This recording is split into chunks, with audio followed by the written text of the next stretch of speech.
অবশ্যই এয়ারপোর্টে তোমার প্লেন যেই সময় ছাড়বো তার 3 ঘন্টা আগে হাজির থাকবা। এয়ারপোর্টের ভেতরে ঢোকার পর তোমার সব ব্যাগ স্ক্যানিং মেশিন দিয়ে চেক করা হইব। ব্যাগে কোনো বিপজ্জনক জিনিস আছে কিনা তা পরীক্ষা করে দেখা এয়ারপোর্টের সিকিউরিটি অফিসার তোমার শরীরও চেক করব। তুমি ঘাবড়ায়ও না কিন্তু। চেক ইন চেক হয়ে গেলে তোমার নিজের এয়ারলাইন্সের কাউন্টার খুঁজা বাইর কইরা লাইনে গিয়া দাঁড়াবা। তোমার সিরিয়াল আসলে পরে কাউন্টারে টিকিট ও পাসপোর্ট দেখাইবা। ছোট ব্যাগটা নিজের কাছে রাইখা বাকি ব্যাগ কাউন্টারে দিয়া দিবা। কাউন্টারের লোক স্টিকার লাগায়া তোমার বড় ব্যাগটা নিয়ে যাবে। ব্যাগে স্টিকার লাগানো হয়ে গেলে মনে কইরা বোর্ডিং কার্ডটা নিবা। এই কার্ডে তোমার প্লেনের সিট নাম্বার লেখা থাকবে। এয়ারপোর্টের দেয়ালে লাগানো বড় টেলিভিশনে নজর রাখবা।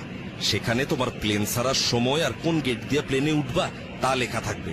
টেলিভিশনের স্ক্রিনের সাথে ফ্লাইট নাম্বার, গেটের নম্বর মিলে আনিবা। বিমানবন্দরের আনুষ্ঠানিকতা, টিকিটের সাথে যে এম্বার্কেশন কার্ড মানে যে ফর্মটা দেয়া হয়েছিল তা মন দিয়ে পূরণ করবা। ইমিগ্রেশনের বাইরের এলাকায় একটা কাউন্টার আছে, এর কয় প্রবাসী কল্যাণ ডেস্ক। এইখানে যারা বিদেশে চাকরি করতে যায় তাদের সাহায্য করা হয়। দরকার হইলে ডেস্কের অফিসার তোমার এম্বার্কেশন কার্ড পূরণে সাহায্য করবে। ইমিগ্রেশনের গেটের ভিতরে আর একটা প্রবাসী কল্যাণ ডেস্ক পাইবা। ওইখানে স্মার্ট কার্ড দেখা আঙ্গুলের ছাপ যাচাই কইরা তোমার এম্বার্কেশন কার্ডের উল্টা পাশে সিল দিবে। এরপরে তুমি যাইবা ইমিগ্রেশন কাউন্টারে। এইখানে ইমিগ্রেশন অফিসারের কাছে তোমার পাসপোর্ট, ছাড়পত্র, ভিসা, পূরণ করা এম্বার্কেশন কার্ড জমা দিবা। ইমিগ্রেশন অফিসার তোমার কিছু প্রশ্ন করতে পারে, ভয় না পায়া সব প্রশ্নের উত্তর দিবা। আপনার বাবার নাম কি?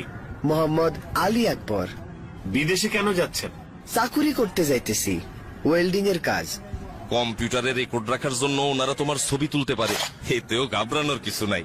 সব কাগজপত্র ঠিক থাকলে তোমার পাসপোর্টে উনি সিল দিয়া বিদেশে যাওয়ার অনুমতি দিয়া দিবেন। এরপর টেলিভিশন দেখা নিয়া তোমার প্লেনের অন্য যাত্রীরা যেই জায়গায় বসছে সেইখানে গিয়া বসবা। বিমানে বোর্ডিং, বিমানে ওঠার জন্য ইংরেজি আর বাংলা দুই ভাষাতেই ঘোষণা দেয়। বিমানে ওঠার ঘোষণা দিলে বোর্ডিং কার্ড হাতে নিয়ে লাইনে দাঁড়ায়া ধীরে সুস্থে প্লেনে উঠবা। প্লেনে ওঠার পর বোর্ডিং কার্ডে লেখা সিট নাম্বার খুঁজা সিটে বসবা। বসার আগে হাতের ছোট ব্যাগ সিটের উপরে ঢাকনা দেওয়া তাকে উঠায়া রাখবা। প্লেনের কর্মচারীরা যেই কথা বলে তা মনোযোগ দিয়ে শুনবা। প্লেনের সিটে বৈশা অবশ্যই সিট বেল্ট বাইন্ধা রাখবা। ধূমপান নিষিদ্ধ। একটা জরুরি বিষয় মাথায় রেখো, এয়ারপোর্টে ও বিমানে বিড়ি সিগারেট খাওয়া একেবারে নিষেধ। অবশ্য এয়ারপোর্টের কিছু জায়গায় সিগারেট খাওয়ার অনুমতি আছে। বৈদ্যুতিক যন্ত্রপাতি, প্লেনে ওঠার পর মোবাইল ফোন, রেডিও, ক্যামেরা সব বন্ধ করে দিবা। বিমানে খাবার এবং টয়লেট ব্যবহার, প্লেনে খাবার ও পানি দেয়, তাই এই নিয়ে তোমার চিন্তার কোনো কারণ নাই। প্লেনে টয়লেট ব্যবহারের প্রয়োজন পড়লে ঘাবড়ায়ও না কিন্তু। টয়লেট ব্যবহারেরও কিছু নিয়ম কানুন আছে। দরজার পাশে হাতলে চাপ দিয়া টয়লেটের দরজা খুলতে হয়। খোলার আগে দরজায় দেখে নিবা লাল রং অথবা অকুপাই লেখা আছে কিনা, তখন অপেক্ষা করবা। খালি অবস্থায় দরজায় সবুজ রং থাকবে অথবা এমটি লেখা থাকবে, তখন টয়লেট ব্যবহার করতে পারবা। টয়লেটে অবশ্যই টিস্যু ব্যবহার করবা। পানি ব্যবহার করবা সাবধানে। টয়লেটের মেঝে ভিজা গেলে অন্য যাত্রীদের অসুবিধা হইতে পারে। ময়লা বা টিস্যু সঠিক জায়গায় ফেলবা যাতে করে টয়লেট নোংরা না হয়। বিদেশের এয়ারপোর্টে পৌঁছানোর আগে, বিমান নামার কিছুক্ষণ আগে তোমার ডিসএম্বার্কেশন ফর্ম ও কাস্টমস ডিক্লিয়ারেশন ফর্ম এই নামে দুইটা কাগজ দেওয়া হইব।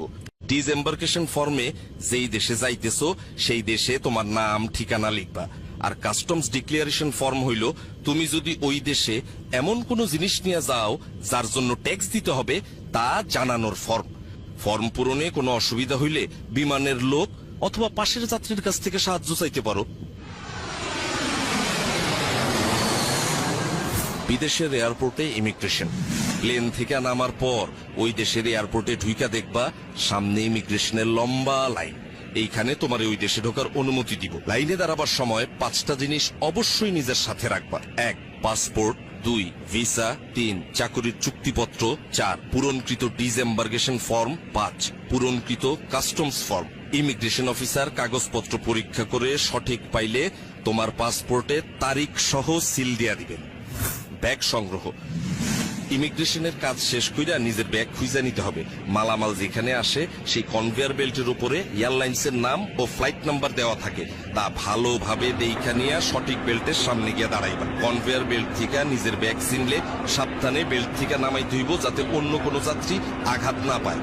আর যদি কোনো কারণে ওইখানে তুমি নিজের ব্যাগ খুঁজা না পাও, দেরি না কইরা হারানো জিনিসের খবর যেখানে জানাইতে হয় সেই লস্ট অ্যান্ড ফাউন্ড ডেস্কে এবং এয়ারলাইন্সের ডেস্কে খবর দিবা, তারা তোমার ব্যাগ খুঁজা দিবে। আর যদি একদমই খুঁজা না পায় তাইলে তারাই তোমার ক্ষতিপূরণের ব্যবস্থা করব।